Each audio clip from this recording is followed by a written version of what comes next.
আমাৰ মৰমীয়াল পবিত্ৰ পিতৃ তোমাক ধন্যবাদ দিছোঁ আমাক নৰকৰ পৰা উদ্ধাৰ কৰাৰ কাৰণে। আমি পাপী আছিলোঁ পূৰ্বে, তোমাক নাজানি আমি এই পৃথিৱীত পাপত আছিলোঁ। তুমি আমাক উদ্ধাৰ কৰি এতিয়া স্বৰ্গৰাজ্যৰ কাৰণে যুগুত কৰিলা, প্ৰস্তুত কৰিলা। সেইকাৰণে আমাৰ শান্তি আছে, আনন্দ আছে। তোমাৰ যি আনন্দ শান্তি আমাক দিয়াৰ কাৰণে তোমাক আমি ধন্যবাদ গৌৰৱ প্ৰশংসা কৰিছোঁ। তোমাৰ তেজেৰে মুক্ত লোকসকল এই ঠাইত এতিয়া গোট খাইছোঁ। সংখ্যা বহুত কম, যদিও তুমি আমাৰ লগত থাকক, দয়া কৰক, যাতে যিসকল অহা নাই তেওঁলোকেও ভৱিষ্যতে আহিব, তোমাৰ বাক্য শিকিবলৈ আগ্ৰহ দিব, মন দিব, ইচ্ছা দিব, তোমাৰ বিষয়ে অধিক জানিবলৈ, শিকিবলৈ, তোমাৰ জ্ঞান আৰু অনুগ্ৰহত বাঢ়ি বাঢ়ি যাবলৈ আমাৰ মণ্ডলীত তুমি কাৰ্য কৰক। ভাই ভনীসকলৰ প্ৰত্যেকৰ জীৱনত প্ৰত্যেকক দয়া কৰক, তোমাৰ অনুগ্ৰহ কৰক, আশীৰ্বাদ কৰক। এই সময়তো আশীৰ্বাদ কৰা পবিত্ৰ আত্মা তোমাৰ বাক্যৰ যোগেদি। এই প্ৰাৰ্থনা প্ৰভু যীশুৰ নামত খুজিছোঁ, আমেন। বাইবেল যে ঈশ্বৰৰ প্ৰকৃত বাক্য হয়, তাৰ কি তথ্য বা প্ৰমাণ আছে, আমি কেনেকৈ বিশ্বাস কৰিম, এই বিষয়টোৰ ওপৰত আমি চৰ্চা কৰি আছোঁ। যোৱা আগৰ বুধবাৰেও আমি চাইছোঁ এইটো বিষয়তে, আৰু আমি বুজন পৰিমাণৰ প্ৰমাণ তথ্য আমি পাইছোঁ। বাইবেল আচলতে সত্য হয়, ঈশ্বৰে লিখা হয়। তাৰে ভিতৰত প্ৰফেচি বিষয়ে আমি যোৱা বুধবাৰে শিকিছিলোঁ, ভাৱবাণীৰ বিষয়ে, ভৱিষ্যতবাণী, আগজাননীৰ বিষয়ে। আগজাননী, ভৱিষ্যত ঘটিবলগীয়া ঘটনাৰ ওপৰত আনুমানিকভাৱে যিটো আগজাননী দিয়া হৈছিলে, সেই আগজাননীৰ ওপৰত লিখা কথাবিলাক আমি যোৱাবাৰ চাইছিলোঁ।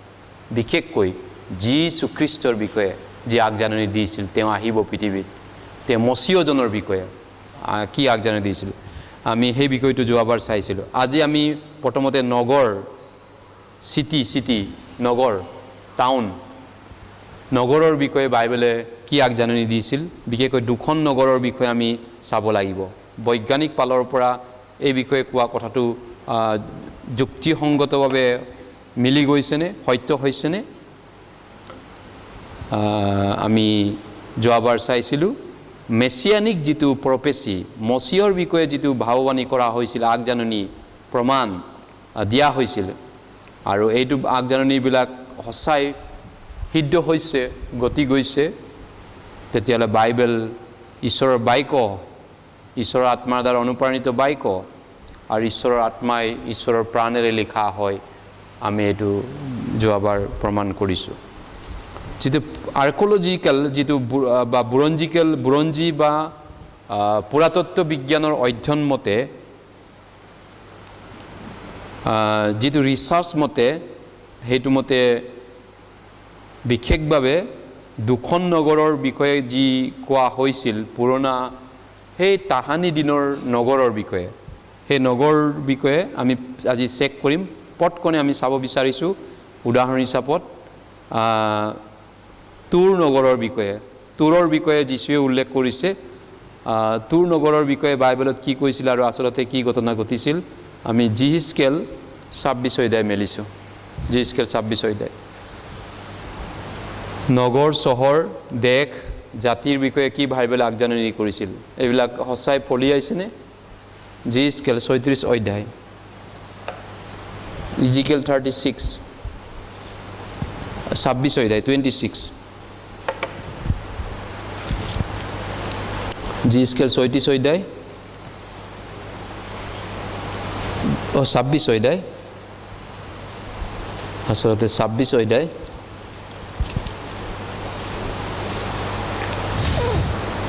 26 অধ্যায় 7 পদৰ পৰা, ভাৰ্চ 7 অনৱাৰ্ড, 7 to 14, 7 পদৰ পৰা 14 পদলৈ। জিহিজকেল 36 অধ্যায় 7 পদৰ পৰা 14 পদলৈ মই পঢ়ি দিছোঁ এই পদখিনি। কিয়নো প্ৰভু যীশুৱাই এই কথা কৈছে, চোৱা, ঘোঁৰা, ৰথ, অশ্বাৰোহী, সৈন্যদল আৰু অনেক লোকে সৈতে উত্তৰৰ পৰা মই ৰাজাধিৰাজ বাবিলৰ ৰজা নবুকেডনেছৰক তুৰলৈ আনিম। তুৰ নগৰৰ কথা আজি আমি পাতিছোঁ। তুৰ নগৰলৈ আনিম। তুৰ এখন পুৰণা চিটি আছিলে, পুৰণা তাহানি যুগৰ, কিন্তু ইয়াত বাবিলৰ ৰজা নবুকেডনেছৰক আনিব ঈশ্বৰে কিবা এটা আক্ৰমণ কৰিবলৈ ইয়াত আগজাননী দিছিলে, ভৱিষ্যতবাণী কৰিছিলে। তেওঁ গাঁৱে বুৱে থকা তোমাৰ জীয়েৰাহঁতক তৰোৱালেৰে বধ কৰিব, তোমাৰ অহিতে কোট সাজিব, তোমাৰ অহিতে সাদাম বান্ধিব আৰু তোমাৰ অহিতে ঢাল পাতিব। আৰু তেওঁ তোমাৰ ঘৰৰ অহিতে গড় ভঙা যন্ত্ৰ স্থাপন কৰিব আৰু কুটাৰেৰে তোমাৰ ওখ ঘৰবোৰ ভাঙিব। তেওঁৰ ঘোঁৰাবোৰ অধিক হোৱাত সেইবোৰ ধূলিয়ে তোমাক ঢাকিব। মানুহে ঘৰ ভাঙি নগৰত সোমোৱাই দি তেওঁ তোমাৰ নগৰৰ দুৱাৰত সোমোৱা কালত অশ্বৰোহী মানে ঘোঁৰাত উঠা মানুহ, গাড়ী আৰু ৰথৰ শব্দত তোমাৰ গড়বোৰ লৰিব। তেওঁ নিজৰ ঘোঁৰাবোৰৰ খুৰাৰে তোমাৰ আটাইবোৰ আলি গছকিব। তেওঁ তৰোৱালেৰে তোমাৰ প্ৰজাবিলাকক বধ কৰিব আৰু তোমাৰ দৃঢ় স্তম্ভবোৰ মাটিৰে সমান হ'ব। শত্ৰুবোৰে তোমাৰ সম্পত্তি লুট কৰিব আৰু তোমাৰ বাণিজ্য দ্ৰব্য কাঢ়ি নিব। সিহঁতে তোমাৰ ঘৰ ভাঙি পেলাব, তোমাৰ মানুহৰ ঘৰবোৰ বিনষ্ট কৰিব আৰু তোমাৰ শিল কাঠ আৰু ধূলি জলসমূহৰ মাজত পেলাব। মই তোমাৰ গানৰ শব্দ নাইকিয়া কৰিম আৰু তোমাৰ বীণাৰ স্বৰ আৰু শুনা নাযাব।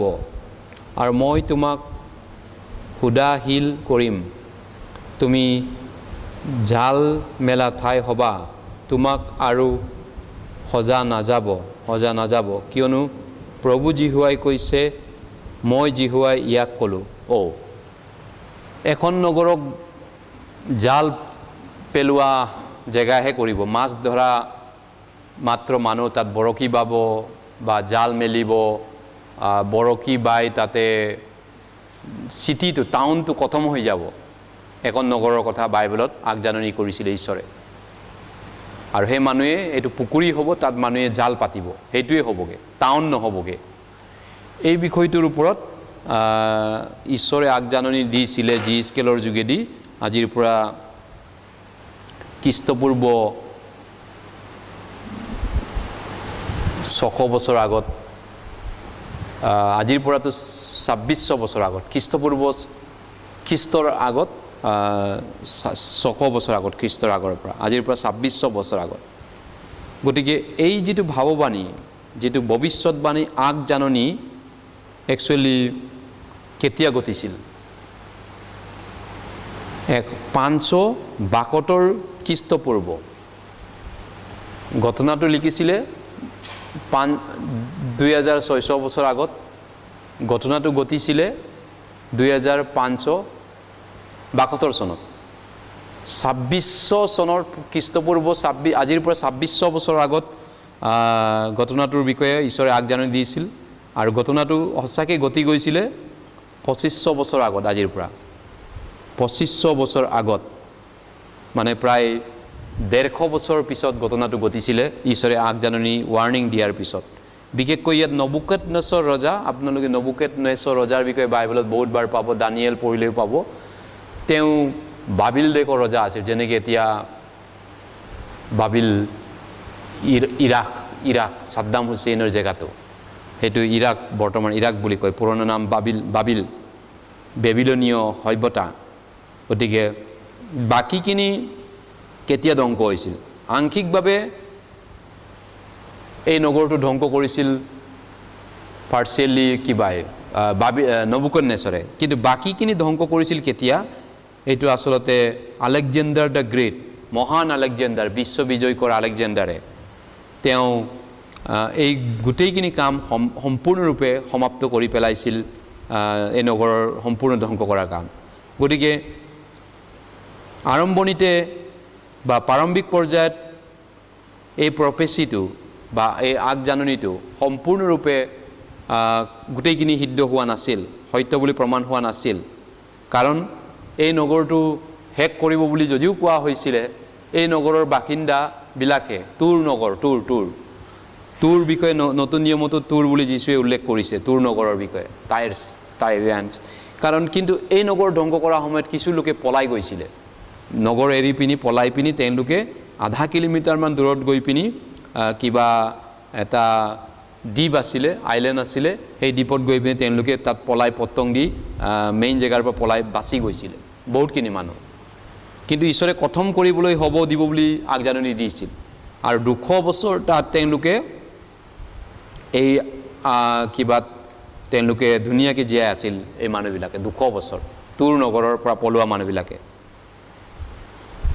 কিন্তু তুৰ নগৰটো যিজন বিশ্ববিখ্যাত আলেকজেণ্ডাৰ মহান আছিলে, আলেকজেণ্ডাৰ গ্ৰেট, তেতিয়া তেওঁ বিশ্বক জয় কৰিবলৈ যেতিয়া তেওঁ আগবাঢ়িছিলে, তেতিয়া তুৰ নগৰৰ মানুহবিলাকে আলেকজেণ্ডাৰৰ ওচৰত চাৰেণ্ডাৰ কৰিবলৈ ইচ্ছা নকৰিলে। তেওঁলোকে চাৰেণ্ডাৰ নকৰিবলৈ কাৰণে অহংকাৰ কৰিলে, জেদ কৰিলে। তেতিয়া আলেকজেণ্ডাৰ নগৰে এই নগৰ জয় কৰিবৰ কাৰণে তেওঁ, যিহেতু এই নগৰটো ক'ত আছিলে, দ্বীপত আছিলে, দ্বীপ মানে চাৰিওফালে নদী পানী আছে, তাৰ নদী পানী চবফালে আছে, কিন্তু মাটি অলপ আছে আগত, মানে গাঁও এখন আছে, সাগৰৰ মাজত গাঁও, নদীৰ মাজত, তালৈ পলাই যাব পাৰে এটা টাইমত, এটা জেগাইদি বাৰিষা নোহোৱা, বাৰিষা সময়তো বহুত পানী হৈ যাব নোৱাৰে। কিন্তু যিকোনো সেই জেগালৈ তেওঁলোকে কি বনালে, ৰাস্তা বনালে আলেকজেণ্ডাৰ কিবাই, তেওঁ কেঁচুৱে মানে তাৰ পানীৰ ওপৰত তেওঁ শিল পেলালে,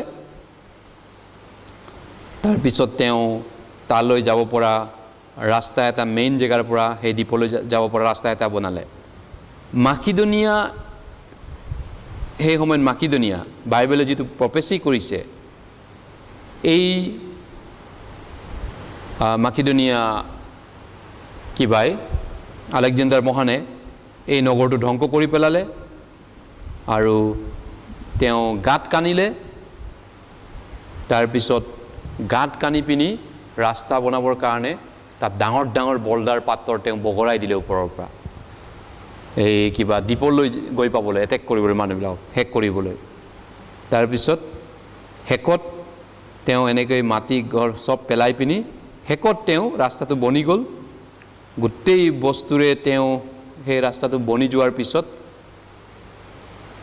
সম্পূৰ্ণৰূপে তেওঁ এই দ্বীপটো কেপচাৰ কৰিলে, বন্দী কৰিলে মানুহখিনিক। দ্বীপ মানে চাৰিওফালে নদী আছে, পলাবলৈ ৰাস্তা নাই, তেওঁ ৰাস্তা বনাই গৈ পাই পিনি গোটেইখিনিক বান্ধিলে, বন্দী কৰিলে এই নগৰটো। গতিকে এই নগৰৰ বিষয়ে যিটো ভৱিষ্যতবাণী কৰিছিল, এইটো সঁচাই গতি গ'ল।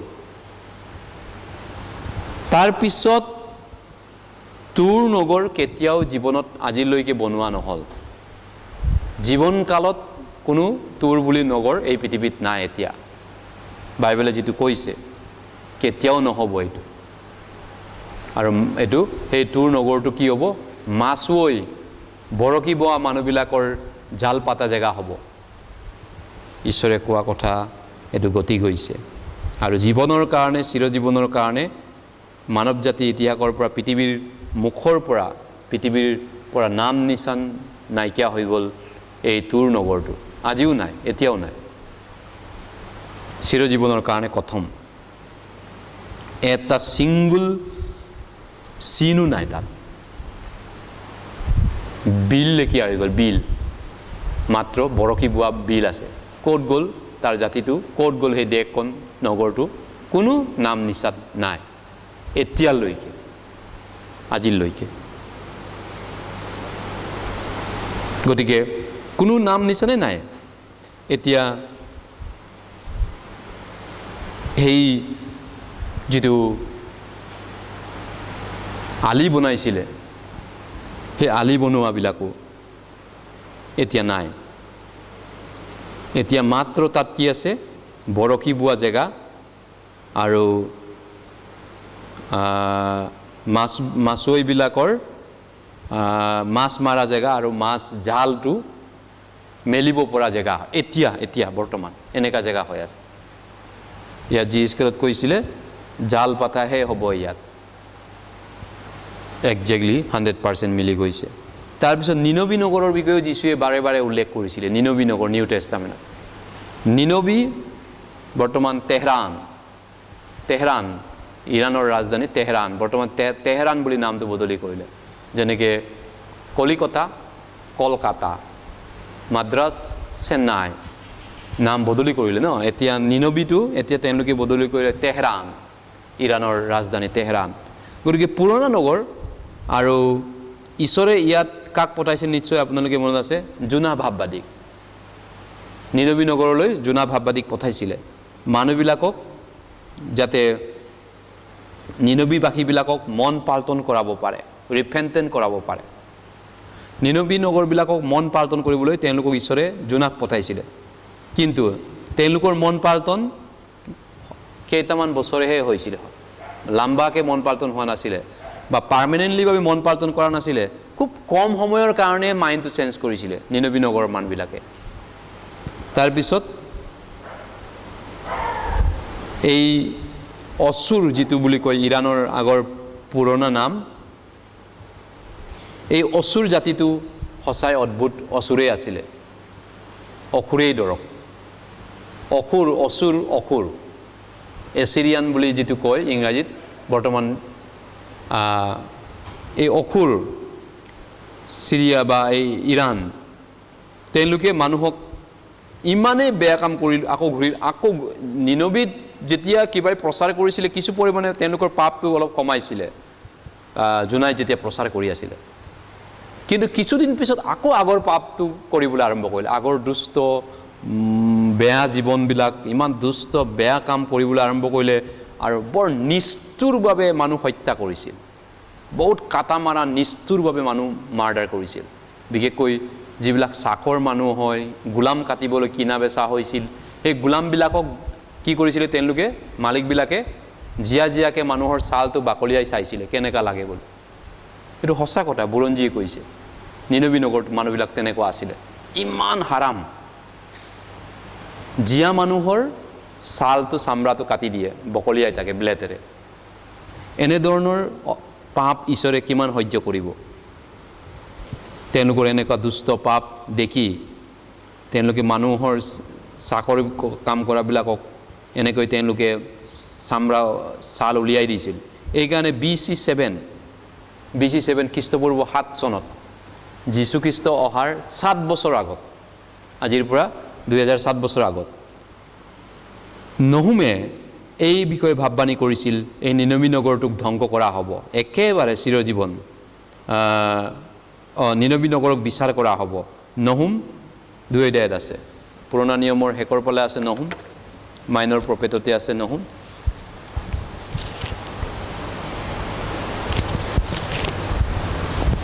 জি স্কেলৰ পিছত দানিয়েলৰ পৰা গৈ থাকিব হোসেয়াৰ পৰা গৈ থাকিলে পাব নহুম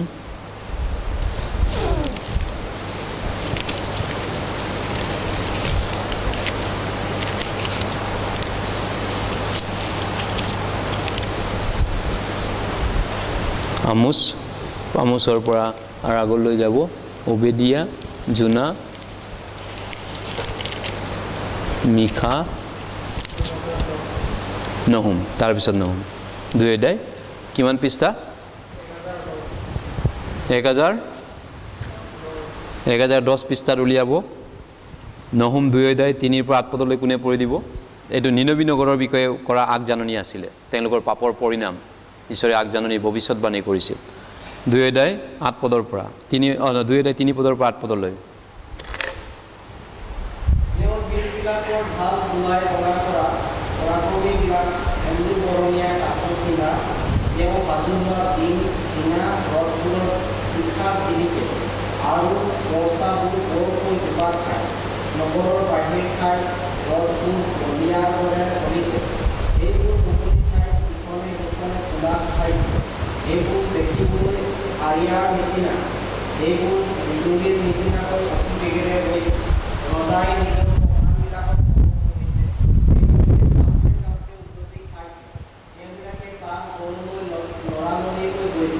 আৰু নগৰ ৰক্ষা কৰাৰ উপায় যুগুত কৰা হৈছে।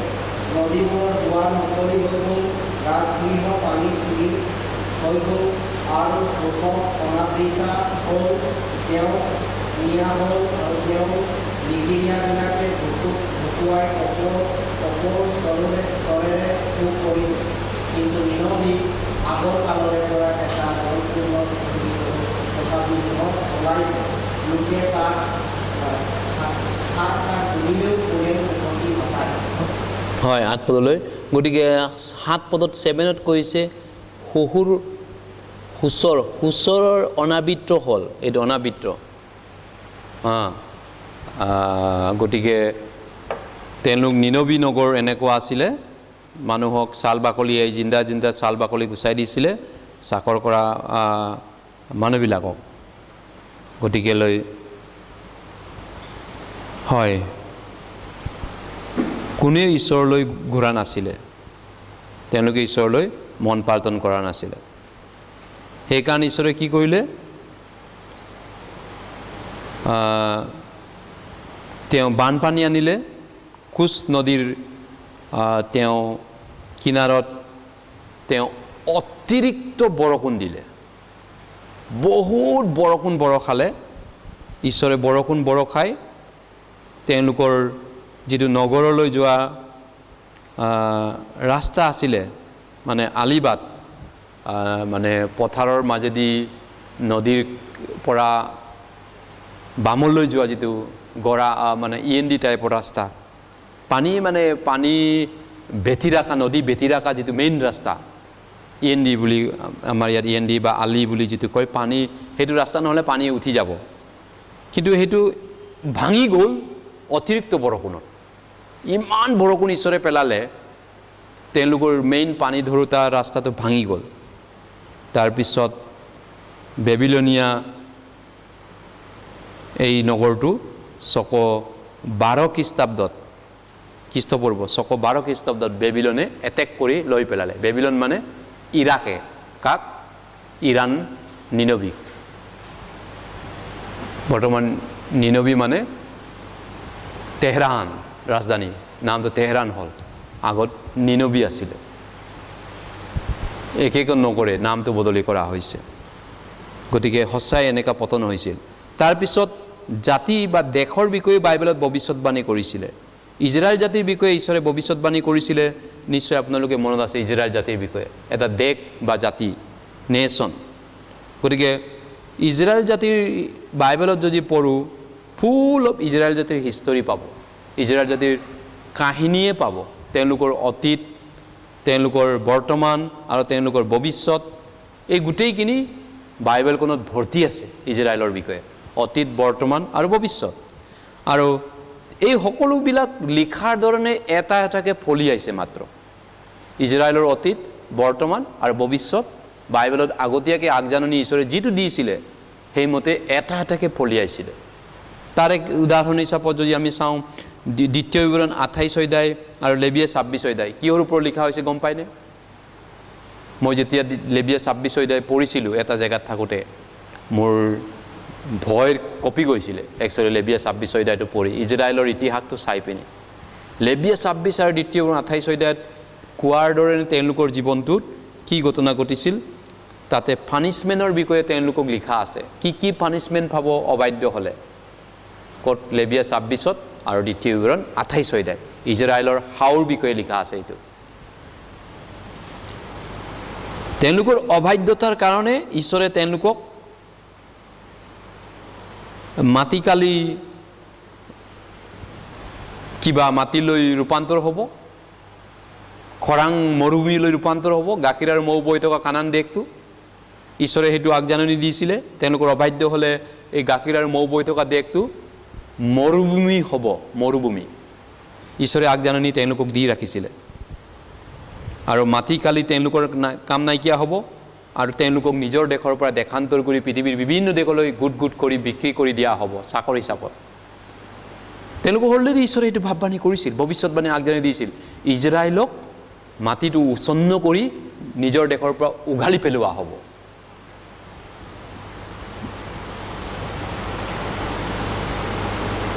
কিন্তু গোটেই বিশ্বত তেওঁলোকক খেদা হ'ল। সেইটোতো তাৰপিছত খেদাৰ পিছত গোটেই বিশ্বত তেওঁলোকক হত্যা কৰা হ'ল, মেচেকাৰ তৰোৱালেৰে কাটা হ'ল। এজন দুজন নহয়, শ হাজাৰ লাখক হত্যা কৰা হ'ল ইজৰাইলক। একজেক্টলি সঁচাই পলিয়ালে, দ্বিতীয় 28 অধ্যায় কোৱাৰ ধৰণে, লেভিয়া 26 কোৱাৰ ধৰণে। কিন্তু ইজৰাইলক ঈশ্বৰে এইটো কৈ ৰাখিছিল, ইজৰাইলক ঈশ্বৰে পুনৰ সংস্থাপন কৰিব, সেইটো বিষয়ে ভৱিষ্যতবাণী কৰিছে। ইজৰাইলক আকৌ ঈশ্বৰে বনাবগৈ, নিৰ্মাণ কৰিব, সেইটো ইজৰাইলক ঈশ্বৰে আগতীয়াকৈ আগজাননী দি ৰাখিছিল বা ভৱিষ্যতবাণী কৰি ৰাখিছিল। আৰু এইটো সঁচাই ফুলফিল হ'ল, ফলিয়ালে। ইজৰাইলক পুনৰ নিৰ্মাণ কৰিম বুলি ঈশ্বৰে কৈছিল আৰু এতিয়া পুনৰ নিৰ্মাণ কৰিলে।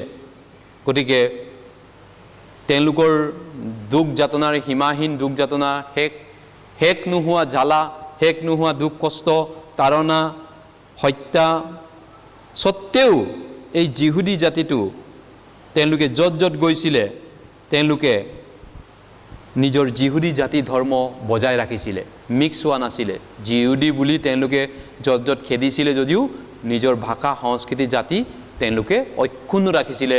সেই দুখ কষ্টৰ পোৱা সময়ত খ্ৰীষ্টক বৰ্জন কৰাৰ কাৰণে যি 2000 বছৰ ধৰি তেওঁলোকে অশেষ জ্বালা খালে, 2000তকৈ বেছি, সেইখিনি সময়ত বিশ্বৰ বিভিন্ন জেগাত যাওঁতেও তেওঁলোকে নিজৰ ভাষা সংস্কৃতি ধৰি ৰাখিব পাৰিছিল, এই ইজৰাইল জাতিটো। আৰু তেওঁলোকে নিজৰ দেশলৈ ঘূৰি আহিলে।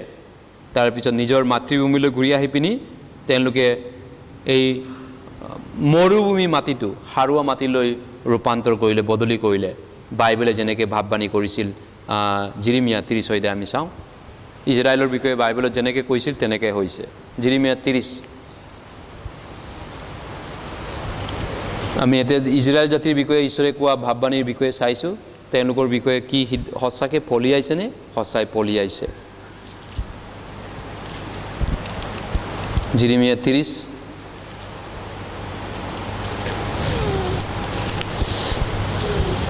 জেৰেমায়া 30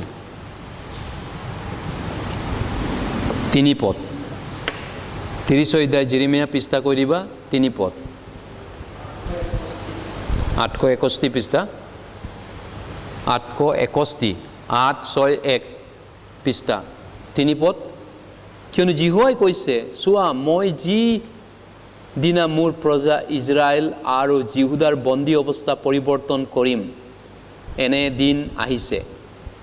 ইয়াক জিহুৱাই কৈছে, মই তেওঁবিলাকৰ পূৰ্বপুৰুষবিলাকক দিয়া দেশলৈ তেওঁবিলাকক ওলোটাই আনিম আৰু তেওঁবিলাকে তাক অধিকাৰ কৰিব।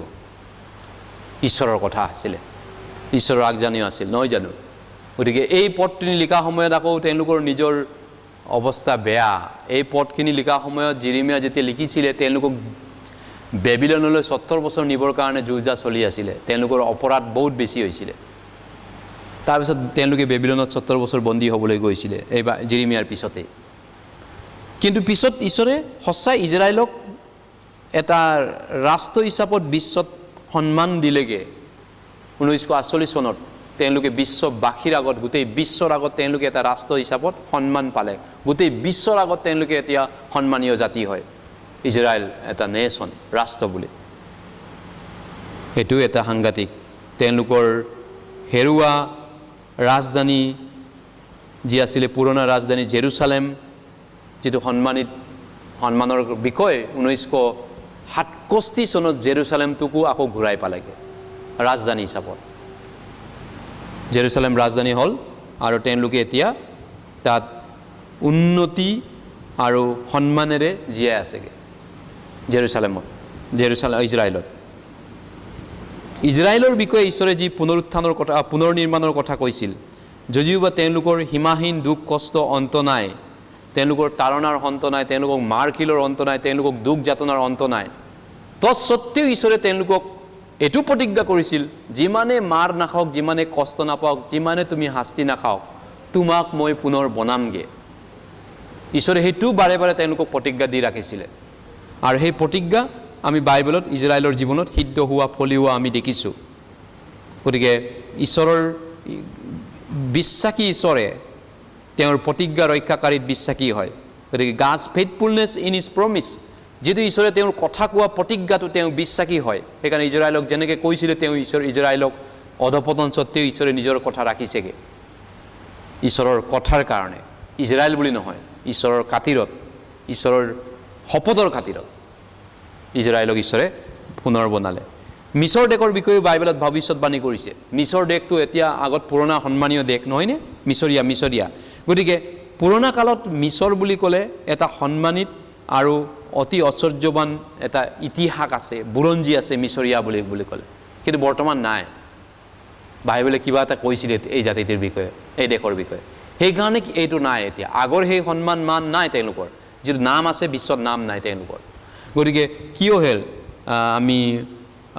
আমি চাম জিস্কেল 29 ঈশ্বৰে ভৱিষ্যতবাণী কৰি ৰাখিছিলে এটা কথা। জিস্কেল 29 অধ্যায়, জিৰিমিয়াটো পাৰ হৈ জিস্কেল পাব। এই দেশৰ বিষয়েও ঈশ্বৰে ভৱিষ্যতবাণী কৰিছিল। সেইকাৰণে এই দেশৰো এতিয়া নাই, এই দেশৰো তেনেকুৱা আগৰ সন্মান যশস্যা শক্তি পাৱাৰ নাই। কিন্তু আগত বিশ্বত আমেৰিকা নহয়, মিছৰ বুলি ক'লে মানুহে ভয় খাইছিল।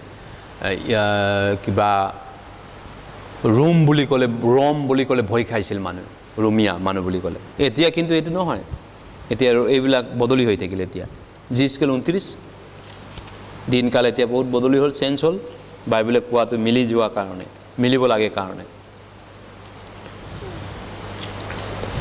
জিৰিমিয়া 29 ইজিকেল 29 জিস্কেল 29 অধ্যায় 15 পদ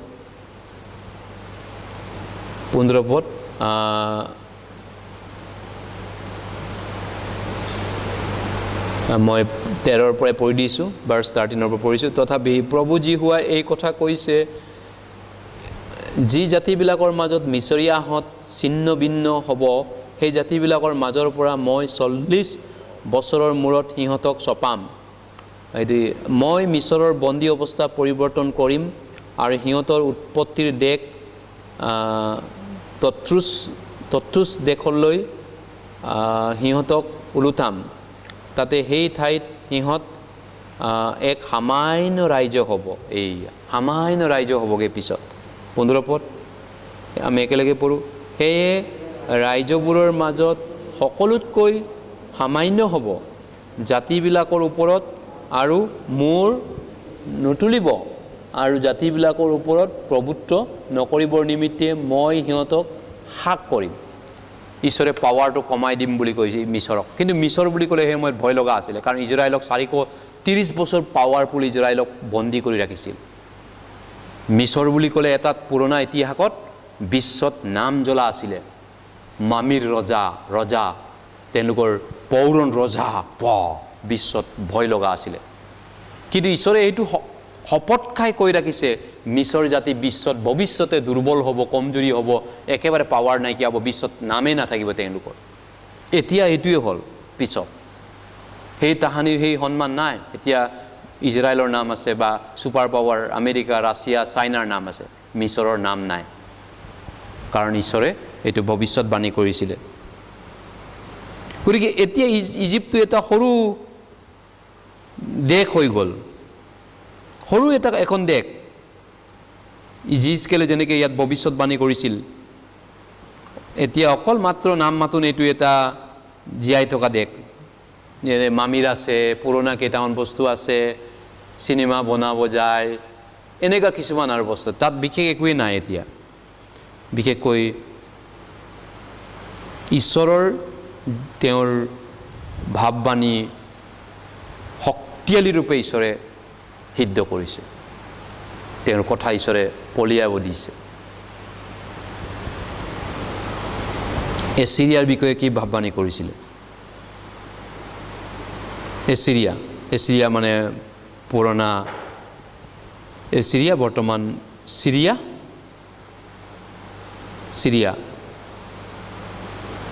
গতিকে এই দেশৰ বিষয়েও বাইবেলে ভৱিষ্যতবাণী কৰিছে। যিচয়া 10 অধ্যায় আমি চাওঁ,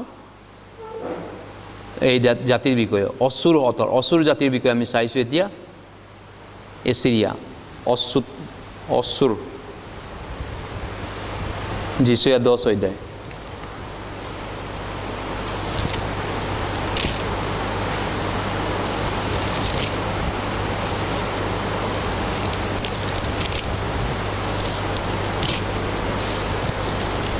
যদি আপুনি ইণ্টাৰেষ্টিং বাইবেল শিকিব মন থকা মানুহ হয়, যেতিয়া এইবিলাক পঢ়িব শিকিব ভিতৰভাৱে, তেতিয়া বহুত ইণ্টাৰেষ্ট লাগে। বহুত ইণ্টাৰেষ্ট বিষয়, এইটো ইম্পৰ্টেণ্ট বিষয়, বাইবেলৰ কথাবিলাক ফলিওৱাটো।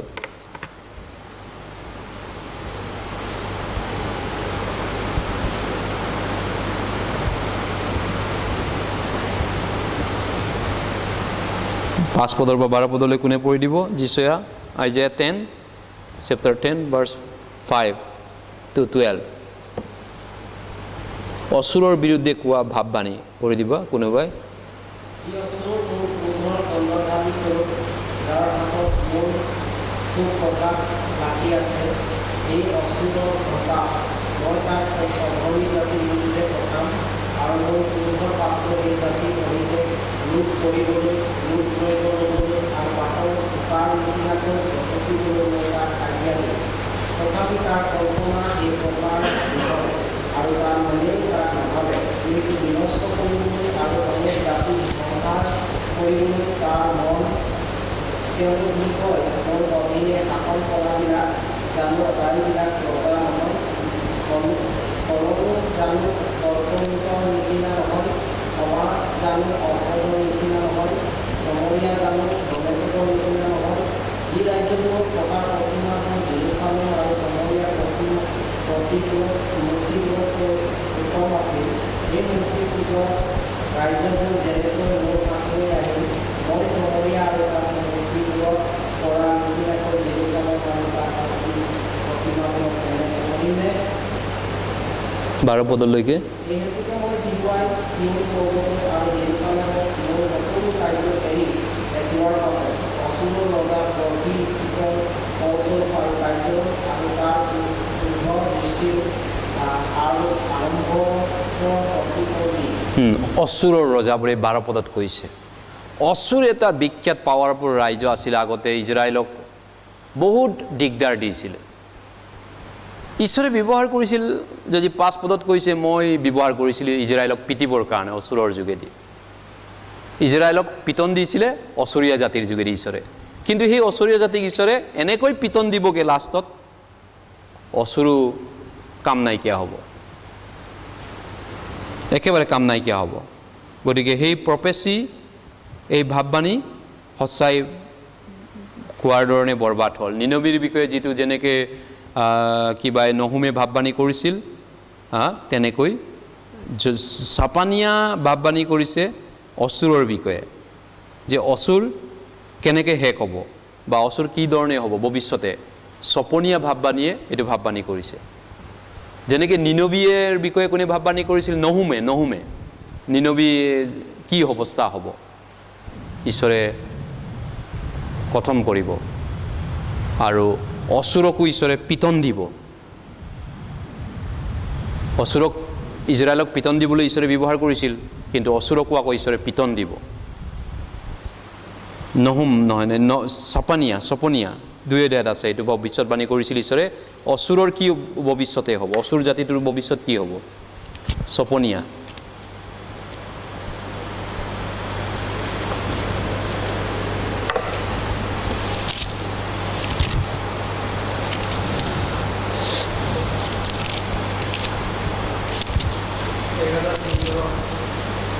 হয়, নহুমৰ আগতে পাব, নহুম পাৰ হৈ হগয়ৰ পিছত হবকুকৰ পিছত নহুম চপনীয়া। পৃষ্ঠা কিমান? 1015,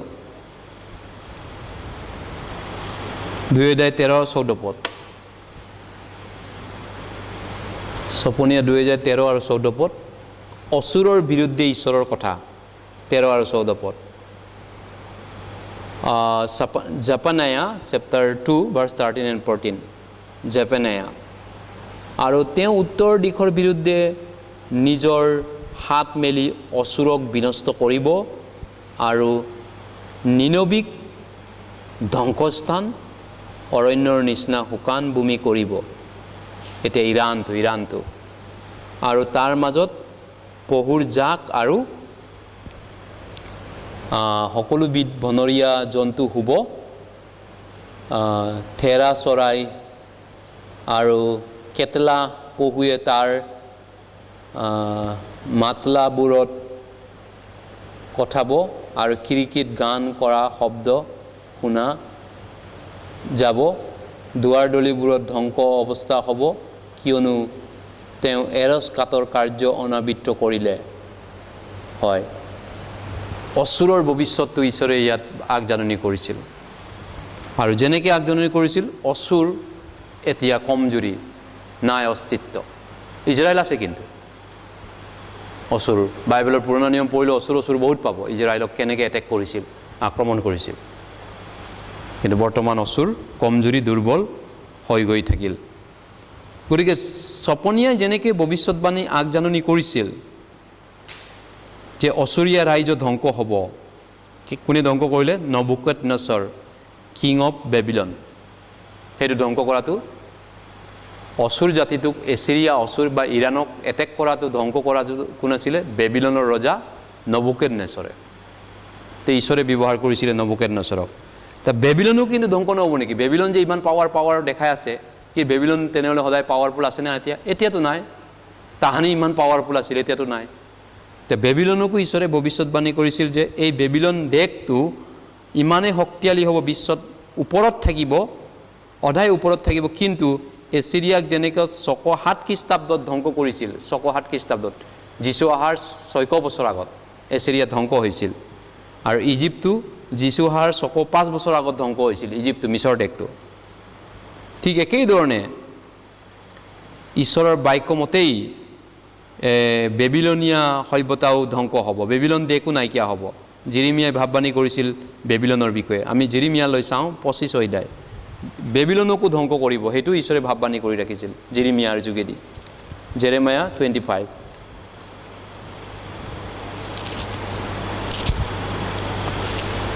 আমি বাইবেল যে ঈশ্বৰৰ বাক্য বা কিবা ইয়াক তথ্য প্ৰমাণ আমি মানিব পৰা প্ৰমাণ আছেনে, এই বিষয়টো চাইছোঁ। এতিয়া আমি বৰ্তমান দেশৰ বিষয়ে চাইছোঁ, দেশ বা জাতিৰ বিষয়ে। এই বিষয়ে কি আগজাননী কৰিছিল আৰু কি ঘটনা ঘটিছে? আগজাননী মৰ্মে ঘটনাটো ফলিয়াইছেনে? হয়, আমি চাব লাগিব। বৰ্তমান চিটুৱেশ্যনত আন্তঃৰাষ্ট্ৰীয় মহলত অলপ জ্ঞান থকা মানুহ হ'লে এইটো গম পাব। জেৰেমিয়া 25:11 পদৰ পৰা। জেৰেমিয়া 25:11। কোনে পঢ়ি দিব? 11, 12, 13 পদ। এইটো বেবিলনৰ বিষয়ে কৈছে।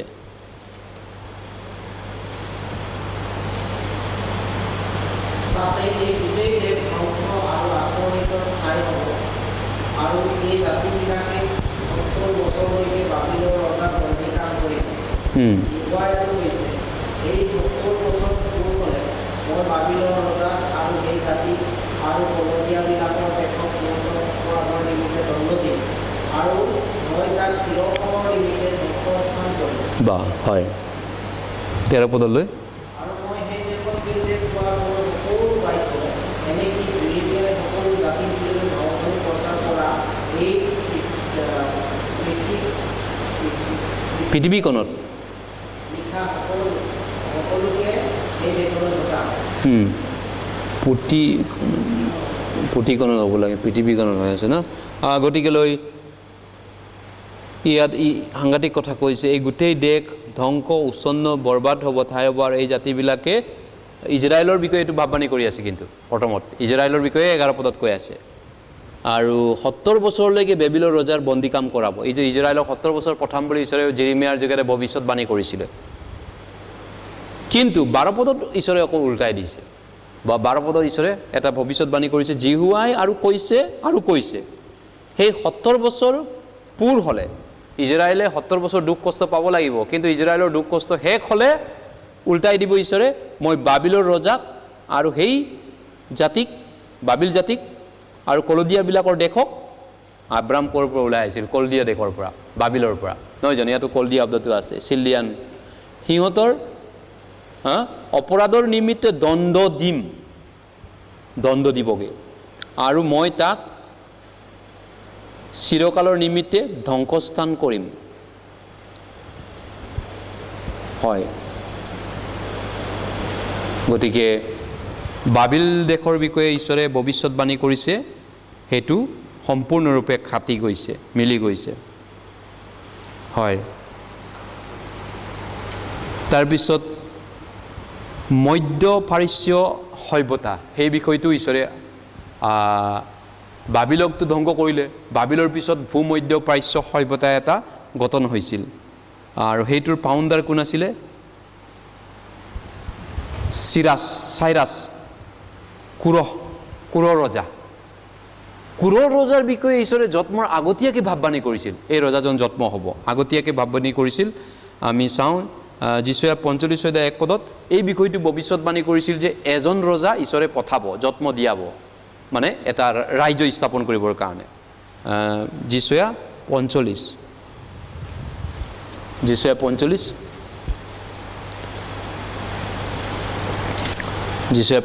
আমি চাইছোঁ 1 পদ, আইজায়া 45:1। কোনোবা পঢ়ি দিব 45:1, 45:1 পদ।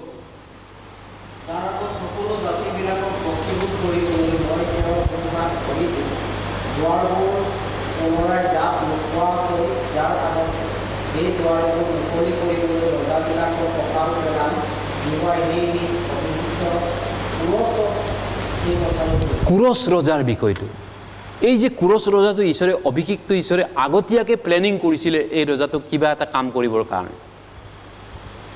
এই কুৰছ ৰজাৰ বিষয়টো আমি যিচয়াই উল্লেখ কৰিছে, কিন্তু দানিয়েলেও উল্লেখ কৰিছে ইয়াৰ বিষয়ে, দানিয়েল ভাৱবাণীয়ে।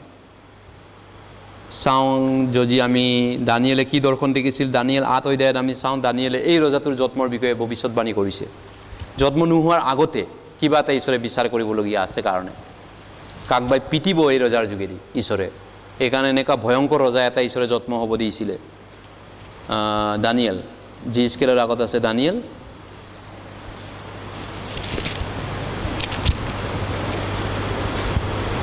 আঠ অধ্যায়,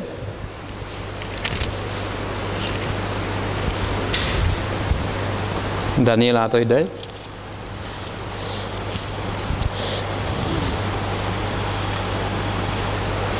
তিনি 4 পদ।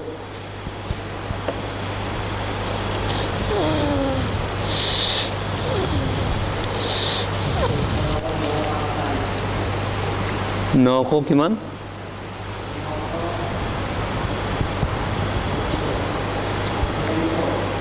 47 চৌকতৰ। হয়, দানিয়েল 8 অধ্যায় 3 আৰু 4 পদ।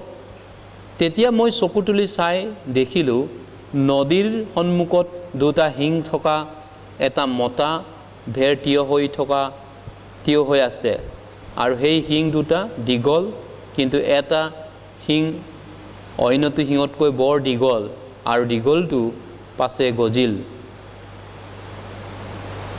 মই দেখিলোঁ সেই ভেড়া পশ্চিম, উত্তৰ আৰু দক্ষিণ ফাললৈ এনেকৈ খুন্দিয়াই ফুৰিছিল, মানে ভেড়া মানে মানুহ ৰজাৰ কথা কৈছে দেই ইয়াত, যে তাৰ আগত কোনো জন্তু থিয় হ'ব নোৱাৰে, কোনো ৰজাই থাকিব নোৱাৰিলে, আৰু তাৰ হাতৰ পৰা উদ্ধাৰ কৰিব পৰা কোনো নাছিল। এইটো কুৰহৰ কথা কৈছে, কুৰছ ৰজা চাইৰাছ, কিন্তু সি নিজ ইচ্ছাৰে কাৰ্য কৰি মহান হৈ গ'ল।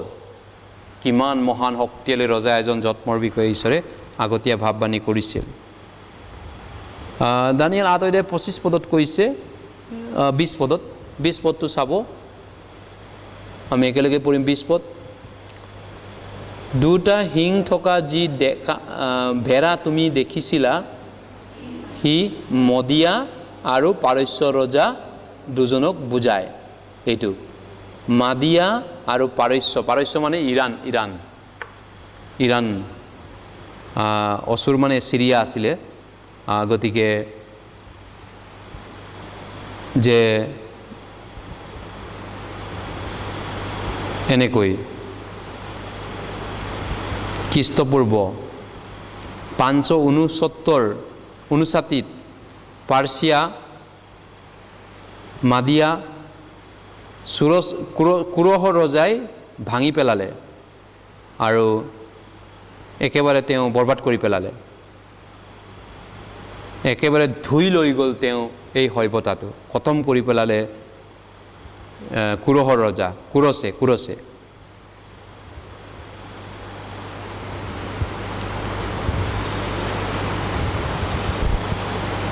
যি কি নহওক এতিয়া আমি যদি চাওঁ ৰাছিয়াৰ বিষয়ে কি ভৱিষ্যতবাণী কৰিছে ৰাছিয়াৰ বিষয়ে ভৱিষ্যতবাণী বাইবেলত কৰিছে ৰাছিয়া যেতিয়া জিজকেলে ভৱিষ্যতবাণী কৰিছিল ৰাছিয়াৰ বিষয়ে বিশেষকৈ আমি জিজকেললৈ চাওঁ জিজকেলত সাংঘাতিক ভৱিষ্যতবাণী কৰিছে জিজকেল 38 চাওঁ 38 ইজিকেল 38ত কৈছে ৰাছিয়াৰ বিষয়ে আৰু ৰাছিয়া এইটো কেন্দ্ৰবিন্দু এতিয়া বিশ্বৰ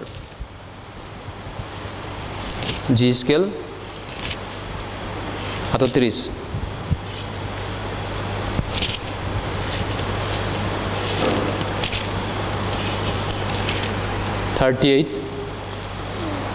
ইজিকেল 38 এক পদৰ পৰা 16 পদলৈ যথেষ্ট লম্বা আছে কোনোবা পঢ়ি দিয়ক এইটো গোটেইখিনি ৰাছিয়া দেশৰ বিষয়ে কৈছে তেওঁৰ লগৰীয়া আৰু ৰাছিয়ান এলায়েন্সৰ বিষয়ে কৈছে এক পদৰ পৰা 16 পদলৈ 1 to 16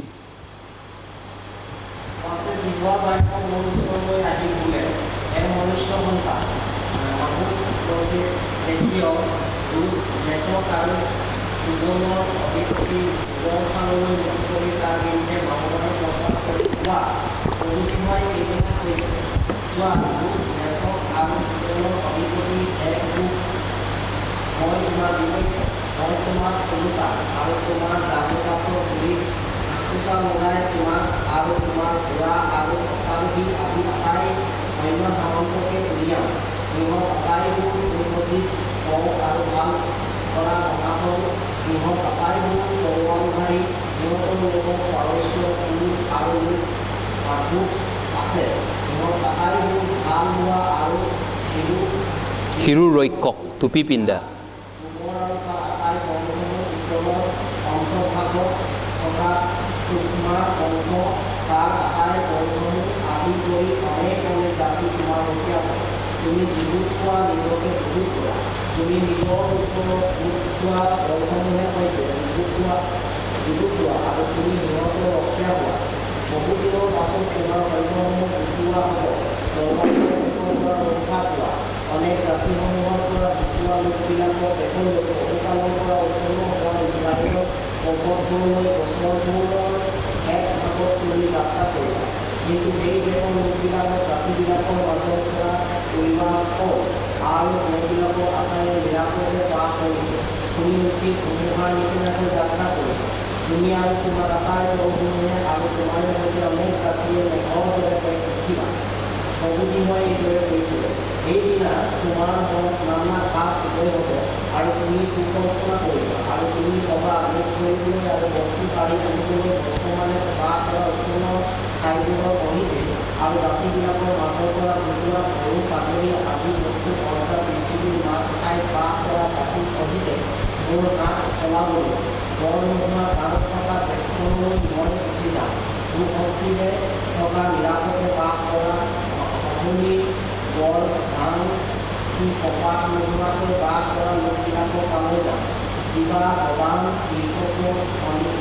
বিলাকৰ আৰু তাৰ আটাই ডেকা গৃহণবোৰে তোমাক ক'ব আপুনি দুখ কৰিবলৈ জানো অহা নাই বস্তু পাৰি নিবলৈ মোৰ আৰু দুখলৈ যাবলৈ গৰু ভেড়া আদি অধিক দুখ কৰিবলৈ যাবলৈ আপুনি জানো আপোনাৰ পৰিবন্ধক ঘটোৱা নাই এই হেতুকেহে মনুষ্য সন্তান তুমি ভাৱনি প্ৰচাৰ কৰি কোৱা প্ৰভুজীৱাই এই কথা কৈছে সেইদিনা যেতিয়া মোৰ প্ৰজা ইজৰাইলে নিৰাপদে বাস কৰিব তেতিয়া তুমি জানো তাক নাজানিবা আৰু তুমি উত্তৰৰ অন্তৰ্ভাগৰ নিজৰ নিজ ঠাইৰ পৰা যাত্ৰা কৰিবা আৰু তোমাৰ সৈতে অনেক জাতি যাব সিহঁত আটাইবোৰ অশ্বৰোহী আৰু সিহঁতৰ পঢ়াটোৰ আৰু পৰাক্ৰমী অভ্যাসকন্ত তুমি এডোখৰৰ মেঘৰ নিচিনাকৈ বেগ থাকি প্ৰজা ইজৰাইলৰ ঐক্য উঠি যাবা সেই ভোগ মোৰ জাতিবিলাকৰ সাক্ষাতে তোমাৰ মাজত পবিত্ৰকৃত হ'লে জাতিবিলাকে মোক জানিবৰ নিমিত্তে শেষ আৰু মোৰ দেশৰ বিৰুদ্ধে মই তোমাক লৈ যাম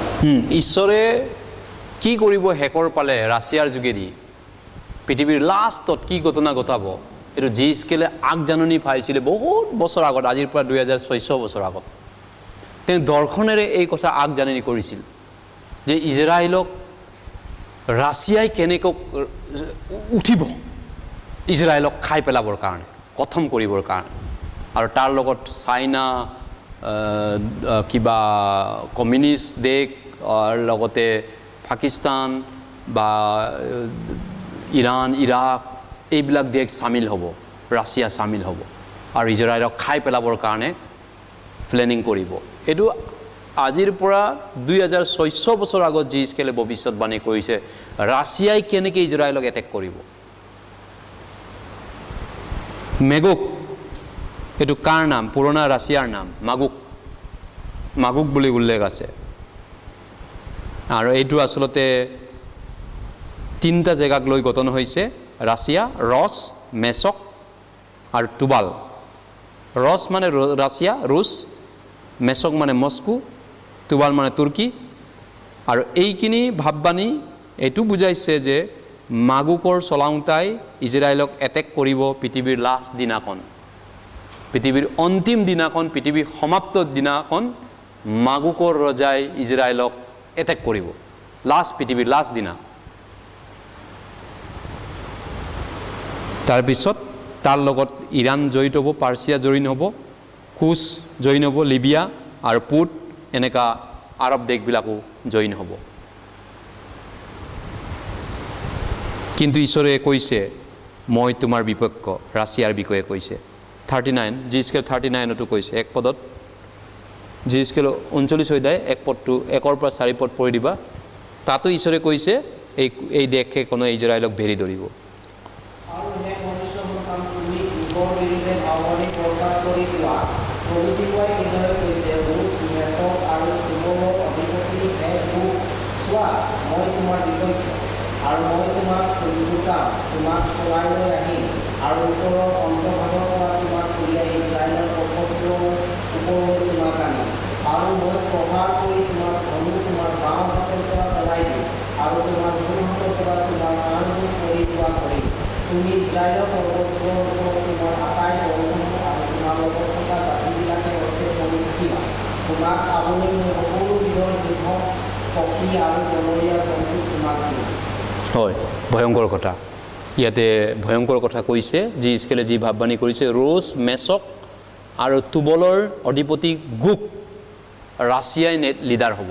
ৰাছিয়া এই দলটোৰ নেতৃত্ব ল'ব, শক্তিশালী দেশবিলাকক লৈ পিনি। কিন্তু ইজৰাইলক যেতিয়া ভেৰি ধৰিব, ঈশ্বৰে আকৌ গোটেইখিনিক এটেক কৰিব, নিউক্লিয়াৰ বমেৰে গোটেই বিশ্বক এটেক কৰিব। নিউক্লিয়াৰ বমত এনেকৈ মানুহ মৰিব, মৰাশবিলাক কুকুৰ মেকুৰীয়ে খাব তেতিয়া। এতিয়া নিউক্লিয়াৰ বমটো কি, এতিয়া কৰোণা বিচাৰতে মানুহ পুতিবলৈ উপায় নাইকা নদীত পেলাইছে, গংগা নদীত পেলাইছে, ক'ৰবাত সাগৰত পেলাইছে, ডেড বডি য'তে ত'তে ডেড বডি, কুকুৰে কামুৰিছে, শিয়ালে কামুৰিছে ডেড বডিবিলাক। কিন্তু যুদ্ধ হ'লেতো আৰু তাতকৈ বেছি ভয়ংকৰ হয়। যুদ্ধত মানুহ পুতিবলৈ নাই, সময় নাই কাৰো, ভয় লগা। এনেকুৱা ভয়ংকৰ যুদ্ধ হ'ব, শিয়ালে কুকুৰে কাউৰীয়ে খাব এই ৰুছ বাহিনীৰ মানুহবিলাকক। ইজৰাইলক এটেক কৰাৰ পৰিণামটো ঈশ্বৰে দিব। গতিকে এই বিষয়টো ঈশ্বৰে প্ৰফেচি কৰিছে। গতিকে বাইবেলে কোৱা প্ৰফেচি আমি ফলিওৱা দেখিছোঁ। গতিকে বাইবেলে কি কৈছে, মানুহৰ জীৱনটোক লৈ এইটো প্ৰফেচি কৰিছে যে এজন ব্যক্তিয়ে যেতিয়া পাপ কৰে তেতিয়াহ'লে সেই মানুহজনে বৰবাদ হ'ব। পাপীয়ে পাপ কৰিলে পাপীয়ে বিনষ্ট হ'ব, জি স্কেল 18 অধ্যায় 20 পদত কৈছে। গতিকে যোনে পাপ কৰিব, পাপ কৰা প্ৰাণী মৰিব। আৰু এখন দেশে যেতিয়া পাপ কৰে তেতিয়াহ'লে এখন দেশ বা এটা জাতিয়ে যদি গোটেই জাতিটো পাপ কৰে তেতিয়া কি হ'ব? গোটেই জাতি বৰবাদ হ'ব। জিৰিমিয়াত কৈছে এইটো 25 অধ্যায়তো। গতিকে এইটো এটা বুজাইছে, গোটেই বিশ্বই যদি পাপ কৰে তেতিয়াহ'লে গোটেই বিশ্বই নিজৰ পাপৰ পৰিণাম ভুগিব লাগিব। আমি এইটো দেখা পাইছোঁ। গতিকে ঈশ্বৰৰ পৰা মানুহে শিকিব পাৰে। কি শিকিব পাৰে? ঈশ্বৰে কি ভাল পায়, কি বেয়া পায়। উদাহৰণ হিচাপত ঈশ্বৰৰ বিচাৰটো চাই পিনি মানুহে শিক্ষা ল'ব পাৰে ঈশ্বৰে কোনটো পছন্দ কৰে কোনটো অপছন্দ কৰে। গতিকে লৈ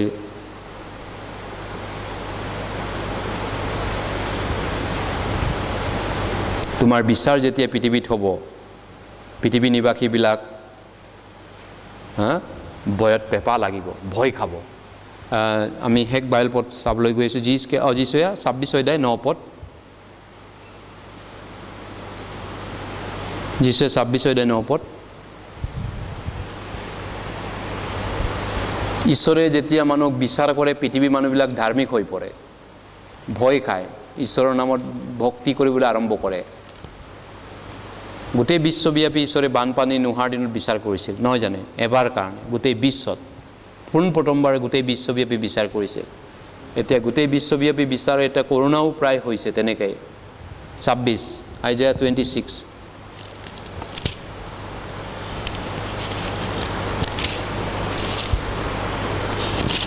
26 অধ্যায় যিচয়া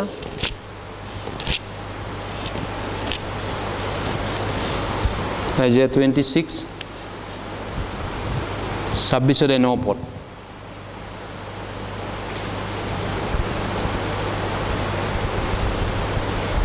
ৰাতি মোৰ প্ৰাণে সৈতে মই তোমালৈ হাবিয়াস কৰিলোঁ। আমি একেলগে পঢ়োঁ। এনে কি মোৰ অন্তৰত থকা আত্মাই সৈতে যত্নেৰে তোমাক বিচাৰিমো, কিয়নো পৃথিৱীত তোমাৰ দ্বন্দ্ব থকা সময়ত জগত নিবাসীবিলাকে ধাৰ্মিকতা শিকে। সাংঘাতিক কথা কৈছে। যেতিয়া কৰোণাত মানুহে লকডাউনত জীয়াকে মানুহ মৰিছিলে, ডেকা গাভৰু ল'ৰা ছোৱালী জিন্দাকে মৰিছিলে যোৱা বছৰ। গোটেই বিশ্ব ছুপাৰ পাৱাৰ আমেৰিকা চব মানুহ ঘৰতে সোমাই আছিলে, চবেই সোমাই ভয়ে ভয়ে গান গাই আছিলে, ঈশ্বৰক প্ৰাৰ্থনা কৰিছিল।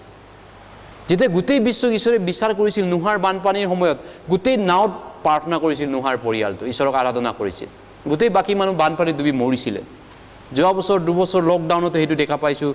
কিমান মানুহে গীৰ্জা নোযোৱা মানুহ গীৰ্জা গৈছেগৈ, কিমান মানুহ গীৰ্জা প্ৰাৰ্থনা নকৰা, বাইবেল নপঢ়া মানুহ প্ৰাৰ্থনা কৰিছেগৈ, ভক্তি ধৰ্ম কৰ্ম দেখাইছেগৈ। যেতিয়া ঈশ্বৰে বিচাৰ কৰে মানৱ জীৱনটো তেনেকুৱা বদলি হয়।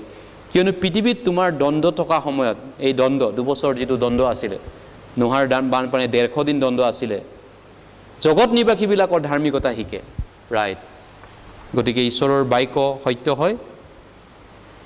গতিকে বুৰঞ্জীয়ে এইটো প্ৰমাণ দিয়ে, ঈশ্বৰে ইতিমধ্যে গোটেই বিশ্বক বানপানীৰে বিচাৰ কৰিছে। গোটেই বিশ্বব্যাপীক নোহাৰ বানপানীৰ টাইমত দুখ লগাভাৱে আমাৰ সময়টো ঈশ্বৰৰ বিচাৰৰ বাবে একেবাৰে ওচৰ চাপিছে। নোহাৰ টাইমত যেনেকুৱা আছিল এতিয়াও একদম ওচৰ চাপিছে।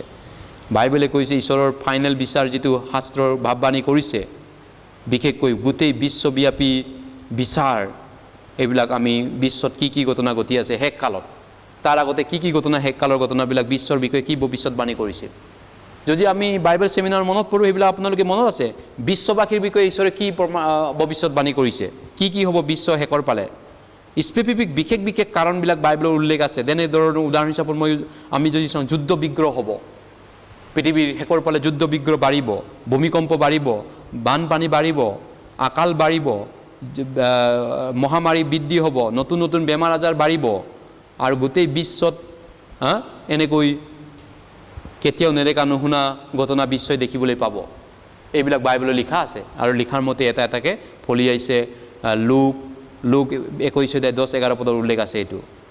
গতিকে মানুহৰ নৈতিকতা অধপতন হ'ব, মানুহৰ নৈতিক নীতি, মানুহৰ যিটো নৈতিকতা সেইটো পতন ঘটিব। বাইবেলৰ উল্লেখ আছে 2 তিমথেয় 3 অধ্যায় 1 পদৰ পৰা 7 পদলৈ, ভক্তিৰ আকাৰদাৰী, ধনলোভীয়া, অহংকাৰী, গৰ্বী, গোপাল, পিতৃ মাতৃক নমনা, সাধুক ঘৃণা উঠা, এনেকুৱা নৈতিকতা পতন হ'ব, বাইবেলৰ উল্লেখ আছে শেষ কালত। আৰু প্ৰেম চেঁচা হ'ব, প্ৰেম নোহোৱা সমাজ হ'ব, মৰম চেনেহ নাইকিয়া সমাজ হ'ব, বাইবেলৰ উল্লেখ আছে। মতি 24 অধ্যায় 12 পদত কৈছে, অনেকৰ প্ৰেম চেঁচা হ'ব, অধৰ্ম অধিক হ'ব, অনেকৰ প্ৰেম চেঁচা হ'ব। গতিকে জগতৰ জ্ঞান বিদ্যা বাঢ়িব। দানিয়েল 12 অধ্যায় 4 পদত কৈছে, জগতৰ জ্ঞান বিদ্যা ইমানেই, ইণ্টাৰনেট ইমানেই, কমিউনিকেশ্যন ইমানেই, তথ্য প্ৰযুক্তি, ইঞ্জিনিয়াৰিং, গাড়ী মটৰ, যোগাযোগ বহুত বাঢ়ি যাব। এতিয়া গাড়ী ৰাস্তাত ওলালেই ভয় লাগে এক খন্তেকতো। এইখিনিৰ পৰা ওলালেও ইমান ট্ৰাকে চলে, ইমান ট্ৰাক গাড়ী, লকডাউন হ'লেই ভাল আছিল এনেকৈ লাগে কেতিয়াবা। ইমান গাড়ী মটৰ, ইমান ইঞ্জিনিয়াৰিং, গতিকে এইবিলাক হ'বলৈ গৈ আছে। তাৰপিছত শুভবাতৰি গোটেই বিশ্বত প্ৰচাৰ হ'ব। শুভবাৰ্তা মতি 24 পদত কৈছে ৰাইজৰ শুভবাৰ্তা গোটেই জগতত প্ৰচাৰ হ'ব। ইজৰাইল জাতি পুনৰ নিৰ্মাণ হ'ব। তাৰপিছত যিস্কেল 37 কৈছে ইজৰাইল জাতি পুনৰ নিৰ্মাণ হ'ব। গতিকে মানুহে ভোজন কৰিব, খানা পিনা খাব, খাও পিয় এছ কৰিব পৃথিৱীৰ শেষৰ পালে। নাচ গান ফূৰ্তি পাৰ্টা, ড্ৰাগছ, মদ, ভাং, বিৰি, চিগাৰেট, ক্লাব, এনজয়মেণ্ট, তেওঁলোকে বিয়া দিয়া, বিয়া কৰা, আঁচনি কৰা, ঘৰ বান্ধা, বিল্ডিং বনা ইত্যাদি ইত্যাদি ঢেৰ কাম কৰিব।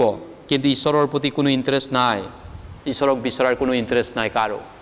এইবিলাকত বহুত ব্যস্ত, গাড়ী মটৰ, বিল্ডিঙক লৈ, টাকাক লৈ, সংসাৰক লৈ, বিয়া বাৰু সংসাৰ ইত্যাদি ইত্যাদি বহুত ব্যস্ত হ'ব। কিন্তু ঈশ্বৰৰ প্ৰতি কোনো ধাউতি নাই মানুহ জীৱনটো। এনেকুৱাতো হৈ আছে। চাৰিওপৰা ওলাই যাওকচোন, আমাৰ বাহিৰে কেইজন মানুহ ঈশ্বৰক ইণ্টাৰেষ্ট আছে? ইমানখিনি মানুহৰ মাজত এই কেইটামান আঙুলিৰ মূৰত গঢ়া মানুহকে আহিছে ঈশ্বৰৰ প্ৰতি ইণ্টাৰেষ্ট। এই ৰাস্তাত ওলালে গাড়ীয়ে গাড়ীয়ে, বাইকে বাইকে, দোকানে মানুহে মানুহে, কেইজন মানুহ ইণ্টাৰেষ্ট আছে ঈশ্বৰৰ? এতিয়াতো শেষ কাল, নোহাৰ দিনত এনেকুৱা আছিল মানুহবিলাক। বাইবেলে কোৱা কথা এতিয়া ফলিয়াইছে। কিন্তু তেওঁলোকে বিয়া কৰা, পাৰ্টি পাৰ্টাক লৈ ব্যস্ত, খানা পিনাক লৈ ব্যস্ত। গতিকে প্ৰিপেৰেশ্যন, বিশ্বটো এটা সাজু হ'বলৈ গৈ আছে। এনেকুৱা শেষ কাললৈ এটা চৰকাৰ হ'ব বিশ্বটো, এটা অৰ্থনীতি হ'ব, এটা টাকা হ'ব, এটা দেশ হ'ব। মোদীয়ে এইটো ঘোষণা কৰিছে, বিশ্ব এক হ'ব লাগে, এক গভৰ্ণমেণ্ট হ'ব লাগে, এখন বিশ্ব হ'ব লাগে। মোদী চৰকাৰে এতিয়া কৈ আছে, তেওঁ ঘূৰি ফুৰি আছে গোটেই বিশ্বত, চবেই একটা হ'ব লাগে বুলি। এইটো বাইবেলে কোৱা কথা ফলিয়াই আছে এতিয়া এটা এটাকে। গতিকে এতিয়া ওৱান ৱৰ্ল্ড ৰিলিজন, এটা ধৰ্ম প্ৰচাৰ হ'ব গোটেই বিশ্বত। এটা সময়ত এটাই ধৰ্ম হ'ব লাগে বুলি ক'ব, এটাই ধৰ্ম। প্ৰাকৃত বাক্যত 17 অধ্যায়ত কৈছে এটাই ধৰ্ম হ'ব। ৰাছিয়াই ইজৰাইলক এটেক কৰিব শেষ কালত, যিস্কেল 38 অধ্যায়ত কৈছে, 39 অধ্যায়ত কৈছে। তাৰপিছত নিউক্লিয়াৰ বম্ব আৰু নিউট্ৰন বম্ব ব্যৱহাৰ কৰিব মিডল ইষ্ট জেগাত। জকৰীয়া 14 অধ্যায় 12 পদত কৈছে। গতিকে নিউক্লিয়াৰ বম্বৰ যুদ্ধ হ'ব মধ্যপ্ৰাচ্যত, জকৰীয়া 14 অধ্যায় 12 পদত কৈছে। প্ৰাকৃত বাক্য 9 অধ্যায় 18 পদত কৈছে। গতিকে আমাৰ সমাজটো এনেকুৱা এটা এতিয়া দুৰ্নীতি পৰায়ণ হৈ গ'ল, ইমানে লেতেৰা সমাজ হৈ গ'ল, ইমানে ঘিণ লগা পাপিষ্ট মানৱ জাতি হৈ গৈছে আমাৰ সমাজটো। তাৰপিছত এতিয়া আৰু দুষ্টতাৰ সীমা অন্ত নাই। যোৱাকালি পৰহি মদাহী ছোৱালী এটাই, মাইকী ক'বা হিৰইন নে কি আছে, 7জন লেবাৰ কাম কৰা মানুহ গাড়ীত মহতিয়াই লৈ গৈছে। তাই ৰাতি মদ খাই ক্লাবত নাচে, ক'ৰবাত তাজ বিমানতা হোটেলত পাৰ্টি খাই আছিলে, মদ খাই 12টা-1টা বজাত ৰাতি গাড়ী চলাইছে। ৰাস্তাত কাম কৰি থকা লেবাৰক গাড়ীত ওপৰত লৈ গৈছে, ভৰি দুখন টুকুৰা হৈ কাটিবলগীয়া হ'ল লেবাৰটো, ৰাস্তাত কাম কৰা লেবাৰ। মদাহী তিৰোতা। এনেকুৱা দিনকাল, মাইকী মানুহ মদ খাই পাগল।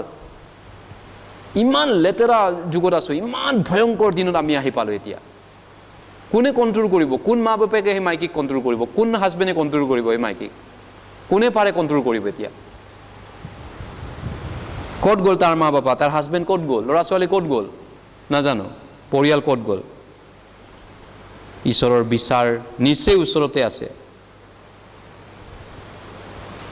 যেতিয়া দুষ্টতা সীমাহীন হৈ যায়, গতিকে দুষ্টৰ পৃথিৱীত যেতিয়া দুষ্টতা আদৰণীয় হয়, গীতমালা 12 অধ্যায় 8 পদত কৈছে, তেতিয়া দুষ্টবিলাকে ৰাস্তাই পদূলি ঘূৰি ফুৰি থাকে। যেতিয়া সমাজখনে দুষ্টটোক ভাল পায়, তেতিয়া সমাজতে দুষ্টবিলাক ঘূৰি ফুৰি থাকে ৰাস্তাতে।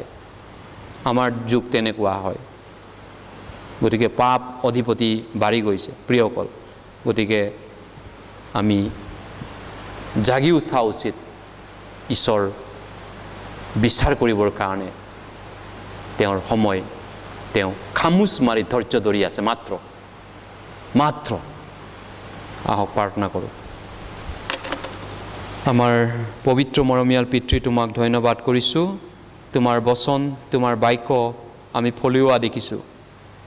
তুমি যি দেশৰ নগৰৰ কথা পুৰণা নিয়মত কৈছিলা, তুৰ নগৰ আৰু নিনবী আৰু মিছৰ, এইবিলাক জাতি, দেশ, ইজৰাইল সকলো বিষয়ে কোৱা কথা আমি ফলিওৱা দেখিছোঁ। তোমাৰ বাক্য সত্য হয়। তুমি ন্যায়বান ধাৰ্মিক ঈশ্বৰ হয়। তুমি বিচাৰকৰ্তা হয়।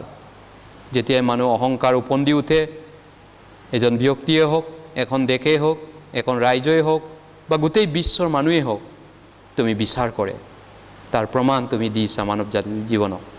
গতিকে আমাক সকলোকে ঈশ্বৰৰ মানুহ হিচাপত নম্ৰ মন দিয়ক ঈশ্বৰ, যাতে তোমাক আমি নম্ৰভাৱে সেৱা কৰিম বাকী বছৰকেইটা। এই প্ৰাৰ্থনা প্ৰভু যীশুৰ নামত কৰিছোঁ, আমেন।